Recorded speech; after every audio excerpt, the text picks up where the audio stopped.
कुंभ मेला दुनिया का सबसे बड़ा मेला हर 12 साल में होता है और 4 जगह घूमता है। लेकिन प्रयागराज का कुंभ अलग माना जाता है क्योंकि यहां गंगा, यमुना और सरस्वती का संगम होता है।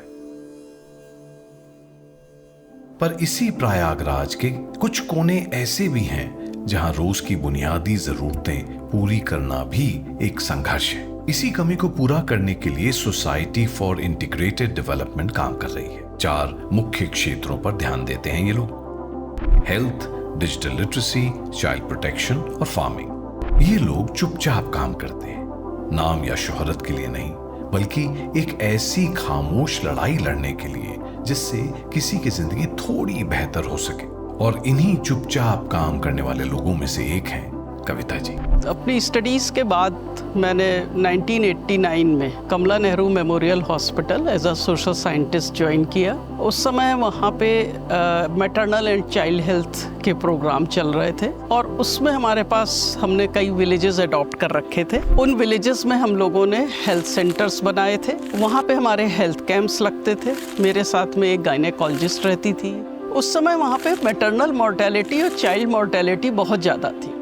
लेकिन जब हम हेल्थ कैंप करते थे तो सबसे बड़ी चीज़ क्या होती थी कि औरतें भी आती थी, बच्चे भी आते थे। लेकिन जो हम एक ग्रुप देख रहे थे कि एडोलेसेंट हमारे पास नहीं आती थी। हमारे समाज में आज भी एडोलेसेंट गर्ल्स की स्वास्थ्य संबंधी चिंताओं को एक तरह का टैबू समझा जाता है। Vaginal health, puberty, overall growth, ये सब रोजमर्रा की वास्तविकताएं हैं। But conversations on them are always hush hush. लेकिन कविता जी और उनकी टीम पीछे नहीं हटते।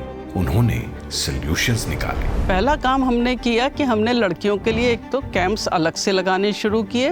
दूसरा, हमने लड़कियों के लिए वहाँ पे एडोलेसेंट रिसोर्स सेंटर्स बनाए। वहाँ हमने एक पीयर एजुकेटर रखा जिसको कि हमने ट्रेनिंग दी थी और उसका काम था कि उन लड़कियों को सारी बातें उनके हेल्थ से रिलेटेड उनको बताना, उनको फैमिली लाइफ एजुकेशन देना। और वहाँ पे एक चीज़ हमने और करी थी कि उन पे हमने बहुत सारे गेम्स रखे थे।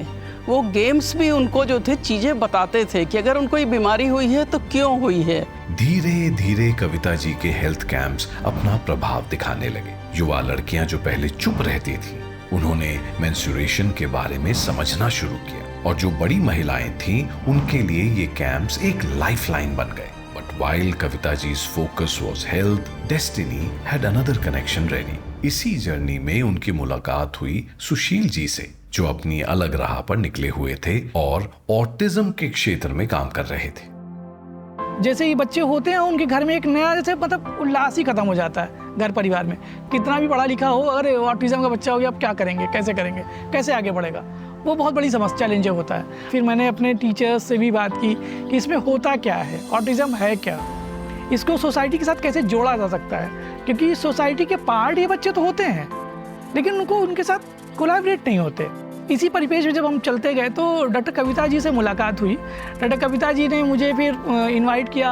फिर उन्होंने, तुम करते क्या हो, कैसे कैसे करते मुझे बताओ, मैं अपने साथ तुमको जोड़ती हूँ और आगे बढ़ते हैं। और मैंने इस स्टेप पे 15 बच्चों से स्टार्ट किया अपने इंस्टीट्यूट को। आज अपनी बृहद स्थिति में ही लोगों का सहयोग मिल रहा है और आगे बढ़ने की एक प्रेरणा मिल रही है और इन बच्चों को एक नई दिशा में दे पा रहा हूँ। ऑटिज्म क्योर है, परफेक्ट नहीं है, ये सबसे बड़ी बात है।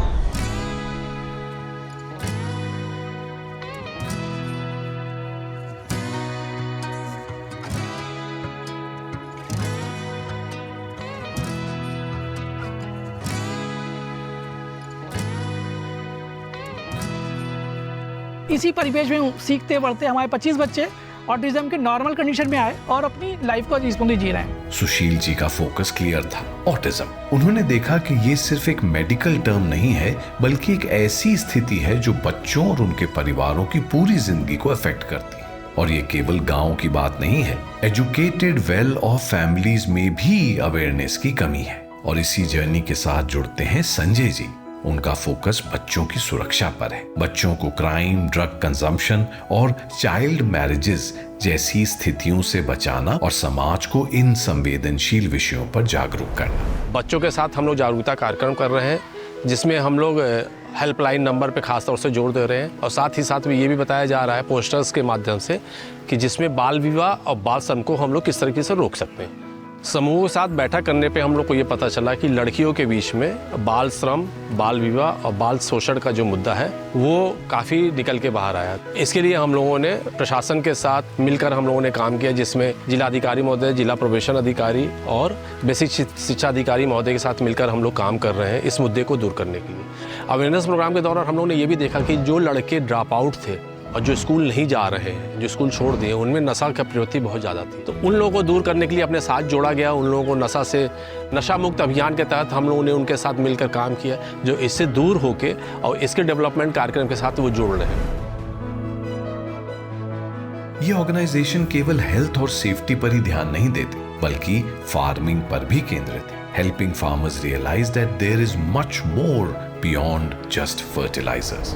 जब हमने संपर्क किया यहाँ इस क्षेत्र के किसानों में, तो हमने पाया कि वो पूरी तरह से केमिकल फर्टिलाइज़र और केमिकल पेस्टिसाइड पे डिपेंडेंट थे।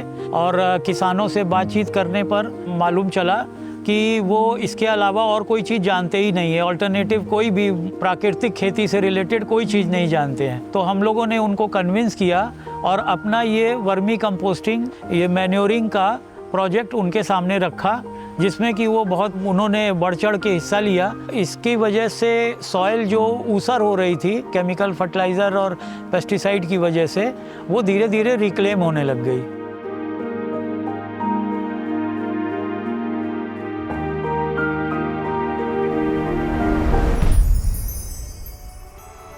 तो हमने कुछ इनिशिएटिव्स लिए हैं, जिसमें कि एक हमने शाम को मैथ्स की क्लासेस शुरू करी हैं। एक हमारे इंस्ट्रक्टर आते हैं जो बच्चों को शाम को, जब बच्चों का स्कूल ख़त्म हो जाता है, बच्चे आते हैं और यहाँ पे मैथ्स पढ़ते हैं। दूसरा, बच्चों के लिए एक हमने शुरू किया है कंप्यूटर लिटरेसी प्रोग्राम, जिसमें फंडामेंटल सिखाए जाते हैं कंप्यूटर के बच्चों को, और बच्चे आकर के बहुत शौक़ से यहाँ पे अपना उसको सीखते हैं।